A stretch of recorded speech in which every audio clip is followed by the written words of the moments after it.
Me llamo María Gómez, y lo que estoy a punto de compartir contigo es demasiado importante como para guardármelo para mí misma, especialmente considerando cómo adoramos en las iglesias hoy en día.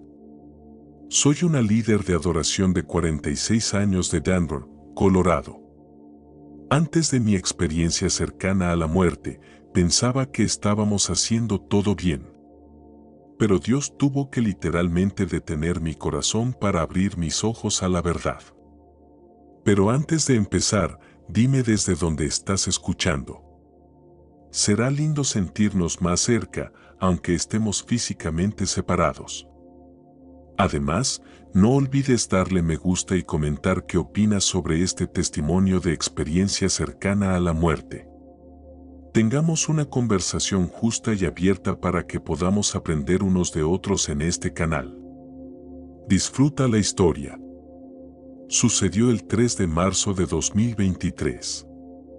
Las carreteras estaban peligrosas esa mañana después de una tormenta de hielo nocturna, pero estaba decidida a llegar a nuestra reunión de oración de las 6 de la mañana. Durante semanas, había sentido una inquietud con respecto a nuestro ministerio de adoración, aunque no podía explicar por qué.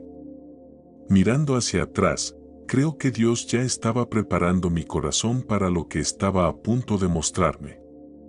Lo último que recuerdo es haber visto los faros que venían hacia mí cuando un camión de carga perdió el control en la autopista. Luego, todo se volvió negro. El informe médico mostró más tarde que el impacto destrozó la parte delantera de mi coche y sufrí graves lesiones internas.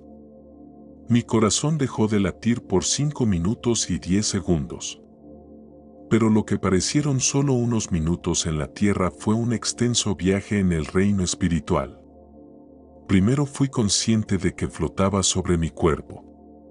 Podía ver a los paramédicos trabajando frenéticamente, realizando RCP mientras cortaban el metal retorcido de mi coche. Una de ellas, una joven pelirroja, gritaba, "La estamos perdiendo".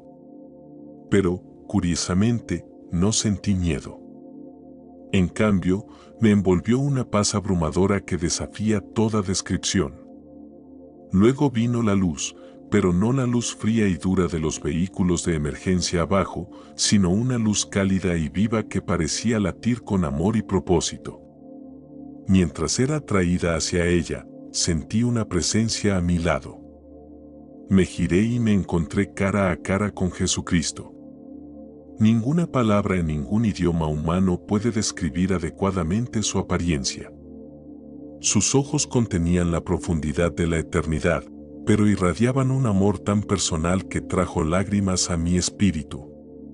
Sonrió y me sentí conocida, completamente y sin reservas, pero también plenamente amada y aceptada. María, dijo, y su voz resonó en todo mi ser. Te he traído aquí porque necesitas entender algo crucial sobre la adoración en mi iglesia. Has sentido la carga, ¿verdad? Asentí, pensando en la inquietud que había estado sintiendo durante nuestros servicios de adoración. Ven, dijo, tomando mi mano. Quiero mostrarte lo que realmente está ocurriendo en las iglesias de todo el mundo. De repente, estábamos en lo que solo puedo describir como una sala de observación espiritual. Ante nosotros, innumerables escenas se desarrollaban simultáneamente, servicios de adoración en iglesias de todo el mundo. Pero lo que vi no era solo la realidad física, Jesús me permitió ver en el reino espiritual, y lo que presencié me aterrorizó y me llenó de tristeza. Observa con atención, dijo Jesús, dirigiendo mi mirada hacia un gran servicio de adoración contemporáneo. La producción era impecable, luces en movimiento pintaban el ambiente con colores, el sistema de sonido entregaba un audio perfecto y el equipo de adoración tocaba con una habilidad impresionante. Según los estándares humanos, era perfecto. Pero en el ámbito espiritual, sombras oscuras se deslizaban por la congregación como humo, entre las personas y alrededor del escenario. Podía ver entidades demoníacas alimentándose del orgullo y la autocomplacencia de algunos miembros del equipo de adoración. Susurraban en los oídos del equipo técnico, empujándolos constantemente a enfocarse más en la producción que en la oración. Señor, susurré con angustia, ¿esto también está pasando en mi iglesia?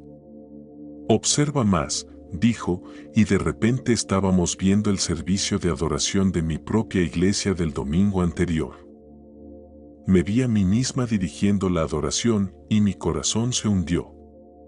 Mientras mi voz cantaba sobre la gloria de Dios, mi espíritu estaba distraído, preocupado por cómo se veían los nuevos efectos de iluminación y si el equipo de video estaba obteniendo buenos ángulos para la transmisión en vivo. Hija mía, dijo Jesús, ¿recuerdas cuál era el papel de Lucifer en el cielo antes de su caída? Mientras hablaba, tuve una visión de Lucifer antes de su rebelión, un ser magnífico, creado para liderar la adoración en el cielo. Vi cómo la música y la alabanza estaban tejidas en su propio ser, tal como se describe en Ezequiel 28, 13-15. Fui testigo de su caída, impulsada por el orgullo y el deseo de recibir adoración en lugar de dirigirla a Dios. El enemigo conoce el poder de la adoración mejor que muchos de mis hijos, explicó Jesús. No puede detenerla por completo, así que trabaja para distorsionarla, desviando sutilmente su enfoque de mí hacia elementos humanos. Luego me mostró estrategias específicas que el enemigo usa en la adoración moderna y me acercó al servicio que estábamos observando. Mira cómo el enemigo ha convertido en obstáculos lo que deberían ser herramientas para el ministerio, dijo, señalando el sofisticado sistema de sonido. Este sistema de audio, continuó Jesús, fue adquirido con intenciones puras para ayudar a las personas a escuchar con claridad la adoración. Pero observa cómo el enemigo ha corrompido su propósito. Vi al ingeniero de sonido obsesionado con cada frecuencia, tan concentrado en lograr la mezcla perfecta que estaba completamente desconectado del ambiente espiritual. Los demonios que podía ver lo incitaban a enfocarse en la perfección técnica a costa de la sensibilidad espiritual. Y aquí, prosiguió Jesús, dirigiendo mi atención a la consola de iluminación. El director de iluminación programaba secuencias complejas, pero pude ver entidades espirituales oscuras susurrándole sugerencias. Haz lo más impactante, la gente espera un espectáculo, debes competir con otras iglesias. La iluminación, que debía crear una atmósfera propicia para la adoración, se había convertido en un espectáculo que distraía de la presencia de Dios. Entonces Jesús me mostró algo que rompió mi corazón, el impacto en la congregación. Muchas personas solo observaban, con sus espíritus pasivos, mientras sus emociones eran agitadas por la producción profesional. Confunden la emoción con la conexión espiritual, dijo Jesús. Luego dirigió mi atención a los miembros del equipo de adoración. Podía ver sus condiciones espirituales tan claramente como sus apariencias físicas. Algunos adoraban con sinceridad, sus espíritus brillaban con devoción auténtica. Pero otros solo estaban actuando, divididos entre la ejecución técnica y la preocupación por cómo se veían en las pantallas gigantes. Observa esto, dijo Jesús, mostrándome a un líder de adoración en otra iglesia. El joven tenía un talento increíble, pero vi sombras oscuras enredadas en su espíritu, alimentando su orgullo. Comenzó con un corazón puro, explicó Jesús, pero el éxito se convirtió en una trampa. Ahora le importa más un número de seguidores en redes sociales que seguirme a mí. Jesús luego me mostró cómo este patrón se repetía en iglesias de todo el mundo. Vi líderes de adoración revisando sus teléfonos entre canciones para ver las reacciones en redes sociales. Presencié reuniones de planificación donde se elegían las canciones no por su impacto espiritual, sino por su potencial de reproducción en streaming. Observé cómo el enemigo usaba la presión de crear momentos virales de adoración para desviar sutilmente el enfoque de un encuentro con Dios hacia el entretenimiento humano. Los aspectos técnicos de la adoración moderna, los monitores in-ear, las pistas de clic, las grabaciones multipista y las transiciones perfectamente planeadas fueron revelados desde una nueva perspectiva. Estas herramientas no son inherentemente malas, explicó Jesús, pero deben estar al servicio de la adoración, no dirigirla. Mira lo que sucede cuando toman prioridad sobre la sensibilidad espiritual. Me mostró un equipo de adoración tan atado a su pista de clic y a sus secuencias preprogramadas que no podían responder a un claro mover del Espíritu Santo durante su servicio. La estructura rígida, que en un principio tenía el propósito de alcanzar la excelencia, se había convertido en una barrera para la espontaneidad divina. Luego, Jesús me reveló algo aún más preocupante, como el enemigo estaba infiltrándose a través del contenido mismo de las canciones de adoración. Escucha con atención, dijo, y de repente pude percibir no solo el significado superficial de varias canciones de adoración populares, sino también su impacto espiritual. Algunas canciones, aunque musicalmente brillantes, eran teológicamente superficiales o incluso engañosas. Vi cómo estas canciones, repetidas semana tras semana, estaban moldeando la comprensión de Dios en las personas de manera sutil pero significativa. Mi iglesia está siendo instruida a través de sus canciones de adoración, dijo Jesús, pero no todas llevan mi verdad. Me mostró canciones que enfatizaban más los sentimientos que la fe, la experiencia emocional más que la verdad bíblica, y la respuesta humana más que el carácter de Dios. Muchas canciones de adoración modernas, explicó Jesús, hablan más del adorador que de mí. Reflejan una teología centrada en el hombre que debilita a mi iglesia. Luego vi cómo el enemigo explotaba el aspecto comercial de la música de adoración. Vi compañías discográficas priorizando la rentabilidad sobre el ministerio, estaciones de radio seleccionando canciones basadas en su calidad de producción en lugar de su profundidad espiritual, y líderes de adoración eligiendo canciones por su popularidad en lugar de por su mensaje profético.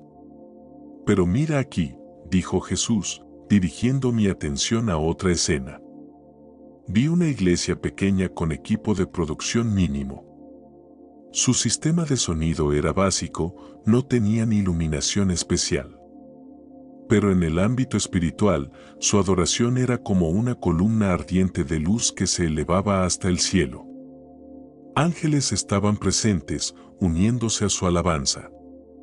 ¿Cuál es la diferencia?, pregunté. Mira su preparación, respondió Jesús. Me mostró cómo este equipo de adoración pasaba más tiempo en oración que en ensayo musical. Los vi estudiando las Escrituras juntos, permitiendo que la palabra de Dios guiara su selección de canciones y arreglos.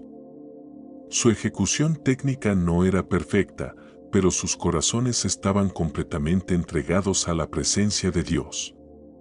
Jesús entonces me reveló algo profundo sobre el papel de los líderes de adoración. Aquellos que guían a mi pueblo en adoración llevan una responsabilidad mayor de lo que muchos entienden, dijo. Vi que los líderes de adoración estaban llamados a ser más que directores musicales, eran guías espirituales, llamados a conducir a las personas a la presencia de Dios. Me mostró escenas de la Biblia, Moisés quitándose las sandalias ante la zarza ardiente, Isaías sintiéndose sobrecogido en la presencia de Dios, Juan cayendo como muerto ante el Cristo glorificado. La verdadera adoración siempre involucra temor y reverencia santos, explicó Jesús. La familiaridad casual en muchos servicios de adoración modernos entristece a mi espíritu. Luego, Jesús me llevó a lo que parecía ser una sala de adoración celestial.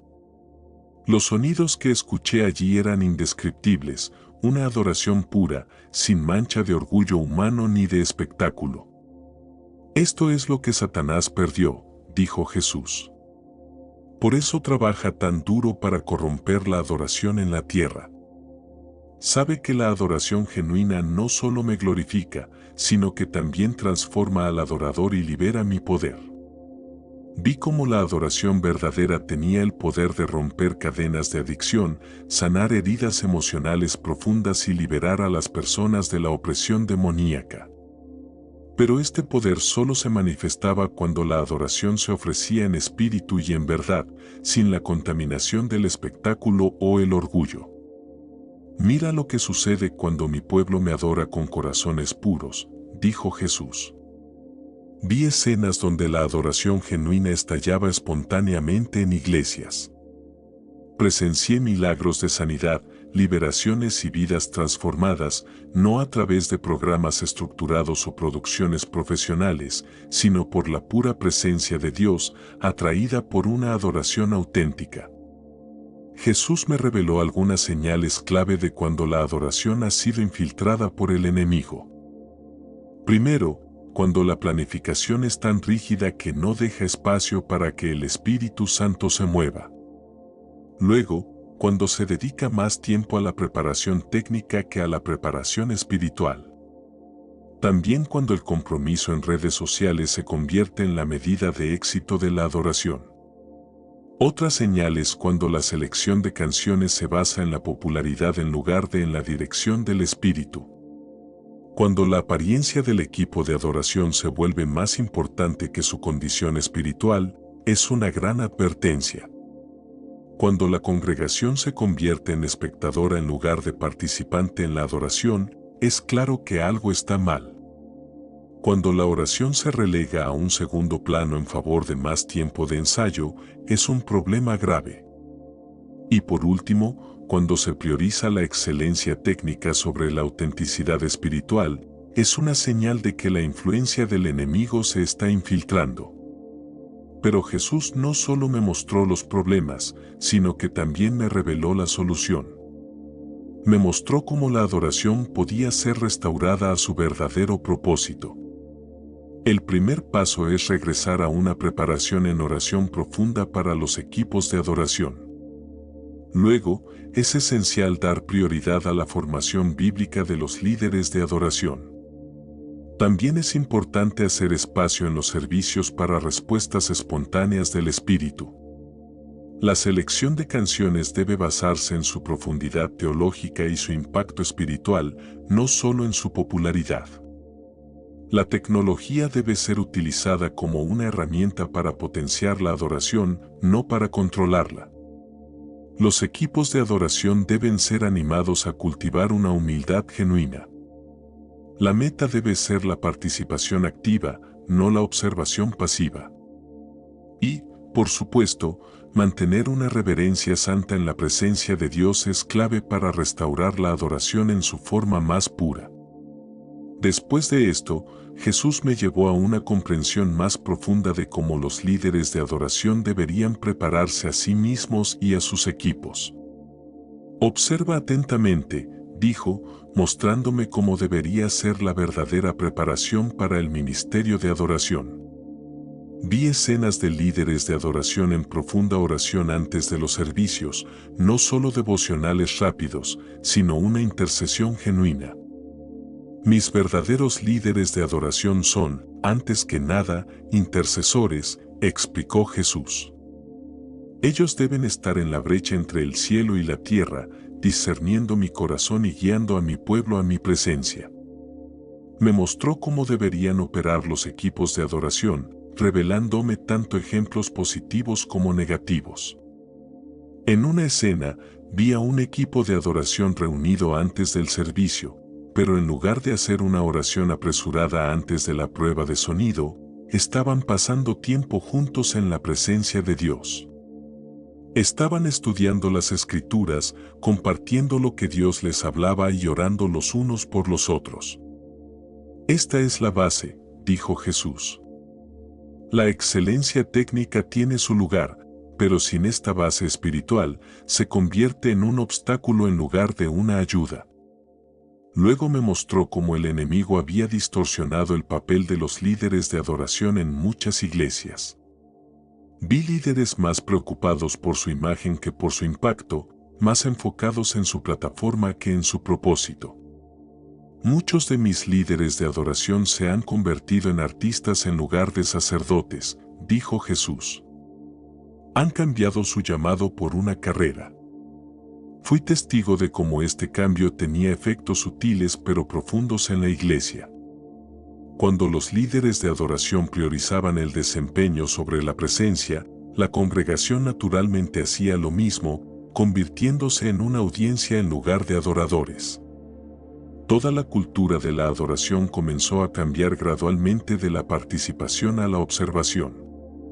Entonces, Jesús me reveló cómo las redes sociales se habían convertido en una herramienta del enemigo para corromper la adoración. Vi líderes de adoración obsesionados con su presencia en línea, cuidando meticulosamente su imagen y tomando decisiones ministeriales basadas en lo que generaría más interacción. El deseo de visibilidad, explicó Jesús, ha reemplazado el deseo de mi presencia. Me mostró líderes de adoración revisando sus teléfonos entre canciones, leyendo comentarios en la transmisión en vivo y preocupándose más por los ángulos de la cámara que por la atmósfera espiritual. Las entidades espirituales oscuras que podía ver fomentaban activamente esta distracción, sabiendo que diluiría el poder de la verdadera adoración. Pero mira esto, dijo Jesús, dirigiendo mi atención a otra escena. Vi a un líder de adoración en una pequeña iglesia que recientemente había rechazado una oportunidad de mayor visibilidad y plataforma. En el ámbito espiritual, esta decisión había generado un cambio poderoso. La adoración en esa iglesia, aunque sencilla, era pura y llena de poder. Jesús luego me llevó a través de aspectos específicos de la adoración moderna que debían reconsiderarse. Primero, abordó la cuestión de la selección de canciones. Muchas iglesias eligen canciones basándose en su popularidad o en la calidad de su producción, dijo, pero no disciernen el impacto espiritual de la letra. Vi cómo ciertas canciones de adoración populares, aunque doctrinalmente correctas en apariencia, promovían sutilmente una adoración centrada en el yo. Escucha los pronombres, me instruyó Jesús. Me di cuenta de que muchas canciones hablaban más de yo y mí que del carácter y la naturaleza de Dios. Si bien Jesús reconoció que la expresión personal en la adoración es válida, me mostró cómo un énfasis excesivo en la experiencia personal podía llevar a una adoración superficial. Luego me reveló algo sobre la estructura de los servicios de adoración. El orden es bueno, dijo, pero cuando se vuelve rígido, no deja espacio para que mi espíritu se mueva. Vi servicios donde cada minuto estaba programado, cada transición ensayada y cada momento planificado. Si bien esto creaba una experiencia fluida, también levantaba una barrera contra los verdaderos encuentros espirituales. Jesús me mostró cómo debería fluir la verdadera adoración. Es como un río, explicó, con orillas que lo guían, pero con libertad para fluir dentro de esos límites. Vi servicios donde había espacio para alabanzas espontáneas, donde las canciones podían extenderse si el espíritu se movía, donde el silencio era bienvenido si Dios estaba hablando. Luego abordó el uso de la tecnología en la adoración. Estas herramientas están destinadas a servir a la adoración, no a darle forma, dijo Jesús. Vi cómo elementos de producción complejos, luces, videos, efectos especiales, a menudo se convertían en el centro de atención en lugar de apoyar el enfoque en Dios. Observa lo que sucede en el ámbito espiritual, me instruyó Jesús. Vi cómo los espectáculos de luces y los efectos especiales, en ocasiones, creaban una especie de cortina de humo espiritual, dificultando que las personas se conectaran con la presencia de Dios. Las mismas herramientas destinadas a mejorar la adoración, en realidad, la estaban obstaculizando. Pero Jesús también me mostró cómo la tecnología podía usarse correctamente. Vi servicios donde los elementos técnicos se usaban con sabiduría y discreción, realzando la adoración en lugar de distraer de ella. La diferencia clave estaba en la actitud del corazón y en la preparación de quienes manejaban la tecnología. Jesús luego me reveló algo crucial sobre la guerra espiritual en la adoración. El enemigo no solo ataca a través de medios evidentes, explicó. Él a menudo usa cosas buenas, la excelencia, la creatividad, la pasión y las distorsiona para sus propios propósitos. Vi cómo Satanás, quien fue creado como líder de adoración en el cielo, entendía el poder de la música y la producción. Utilizaba este conocimiento para crear imitaciones, experiencias que parecían y se sentían espirituales, pero carecían de verdadero poder espiritual. Por eso el discernimiento es crucial, dijo Jesús.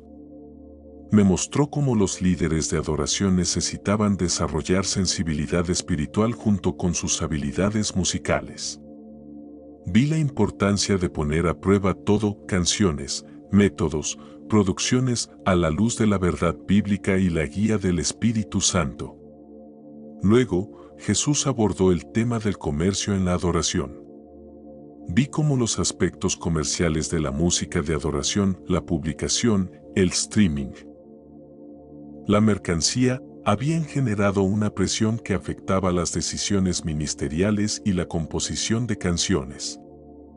Mi casa será llamada casa de oración, me recordó Jesús, pero muchos la han convertido en un mercado. Me mostró líderes de adoración rechazados por editoriales porque sus canciones, aunque espiritualmente poderosas, no eran viables comercialmente.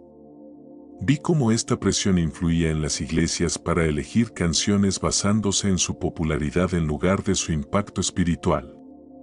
Pero entonces, Jesús me mostró esperanza, un movimiento venidero de adoración pura que barrería su iglesia. Estoy levantando líderes de adoración que priorizarán mi presencia sobre la actuación, dijo. Ellos llevarán a mi pueblo de vuelta a la verdadera adoración.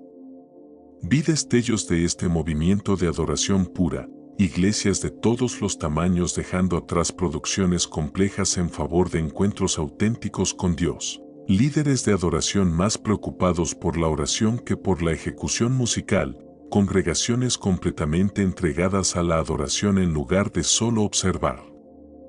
A medida que la revelación continuaba, Jesús comenzó a mostrarme formas de proteger la adoración de la infiltración del enemigo. Primero, destacó la importancia de la oración y el ayuno regulares por parte de los equipos de adoración. También hizo énfasis en el estudio profundo de la palabra de Dios para asegurar que todo fuera teológicamente sólido. Jesús subrayó la necesidad de tiempos intencionales de silencio y escucha durante los servicios de adoración para que realmente pudiéramos oír su voz. Otra clave era examinar regularmente nuestras motivaciones y la actitud de nuestro corazón. También era esencial evaluar cuidadosamente la letra de las canciones para asegurarnos de que estuvieran alineadas con la verdad bíblica. La tecnología, aunque útil, debía usarse con sabiduría y moderación, sin convertirse en una distracción. Finalmente, la preparación espiritual debía tener prioridad sobre la preparación técnica. En ese momento, sentí una sensación de ser atraído de vuelta y supe que mi tiempo era corto. Señor, pregunté rápidamente, ¿qué quieres que le diga a tu pueblo? Jesús me miró con esos ojos de amor infinito y dijo, diles que estoy llamando a mi iglesia de regreso a la adoración pura. Diles que no me impresionan sus producciones, sino que me conmueve su pasión por mi presencia. Diles que la verdadera adoración no es un espectáculo que perfeccionar, sino una relación que buscar. Luego agregó algo que quedó grabado en mi espíritu. Diles a mis líderes de adoración que su primer llamado no es ser cantantes o músicos, sino ser amantes de mi presencia. Diles que busco a aquellos que adorarán en espíritu y en verdad, que no solo dirigirán a mi pueblo en canciones, sino que los guiarán a encuentros conmigo. De repente, escuché voces lejanas llamando mi nombre. Jesús sonrió y dijo: «Es tiempo de que regreses. Recuerda todo lo que has visto. Compártelo con mi pueblo. Ayuda a restaurar la adoración pura en mi iglesia». Lo siguiente que supe fue que estaba respirando con dificultad mientras los paramédicos lograban reanimarme. «Bienvenido de vuelta», dijo el paramédico pelirrojo que había visto antes desde lo alto. Más tarde, los médicos llamaron milagrosa mi recuperación. Sobreviví a un accidente que debería haber sido fatal, sin lesiones permanentes a pesar de la gravedad del impacto. Desde ese día, todo en mi forma de abordar el ministerio de adoración ha cambiado. Lo primero que hice después de recuperarme fue reunir a nuestro equipo de adoración y compartir todo lo que Jesús me había mostrado. Pasamos varias semanas en oración, evaluando todo lo que habíamos estado haciendo a la luz de lo que Dios había revelado. Hicimos cambios significativos. Primero, redujimos nuestro enfoque en la producción y pusimos un mayor énfasis en la oración. Simplificamos nuestros arreglos musicales para fomentar una mayor participación de la congregación. También comenzamos a dedicar más tiempo a la preparación espiritual en lugar de solo al ensayo técnico. Nuestra selección de canciones se volvió más cuidadosa, evaluando cada una en función de su contenido teológico y no solo de su popularidad. Creamos espacios en nuestros servicios para la adoración espontánea y los momentos de silencio, permitiendo que las personas realmente se conectaran con Dios. Minimizamos nuestra presencia en redes sociales y dejamos de transmitir en vivo nuestra adoración. Además, implementamos entrenamientos bíblicos regulares para nuestro equipo de adoración, asegurándonos de que todos estuviéramos alineados con la palabra de Dios. Los resultados han sido transformadores. Al principio, algunas personas se sintieron incómodas con los cambios, especialmente con la reducción de los elementos de producción. Pero pronto, algo poderoso comenzó a suceder. Las personas empezaron a experimentar la presencia de Dios de maneras profundas. Hemos visto sanidades espontáneas durante la adoración, liberaciones de adicciones y encuentros poderosos con Dios. Nuestro equipo de adoración ha dejado de ser un grupo de intérpretes para convertirse en ministros. En lugar de preocuparnos por cómo sonamos o cómo nos vemos, ahora nos enfocamos en facilitar encuentros con Dios. La presión por actuar ha sido reemplazada por una pasión por su presencia. Comparto este testimonio no para condenar, sino para despertar. Los intentos del enemigo de infiltrarse en nuestra adoración son reales, pero también lo es el poder de Dios para restaurar la adoración pura en su iglesia. Jesús nos está llamando de vuelta a una adoración que lo exalte por encima de todo, que fluya desde corazones de devoción genuina y que transforme vidas a través de su presencia. Al cerrar este testimonio, quiero enfatizar que esto no se trata solo de cambiar métodos, sino de transformar corazones. Jesús me mostró que a Él le importa más la actitud de nuestro corazón que la perfección de nuestra ejecución. Él está llamando a su iglesia a una adoración auténtica, fundamentada en la Biblia y guiada por su Espíritu. Que este testimonio te inspire a examinar tu propio corazón en la adoración, a buscar la presencia de Dios por encima de todo y a comprometerte a mantener la pureza de la adoración en tu vida y en tu iglesia. Recuerda, la verdadera adoración no se trata de lo que podemos producir, sino de a quien podemos encontrar. Regresemos a una adoración que verdaderamente glorifique a Dios y transforme vidas.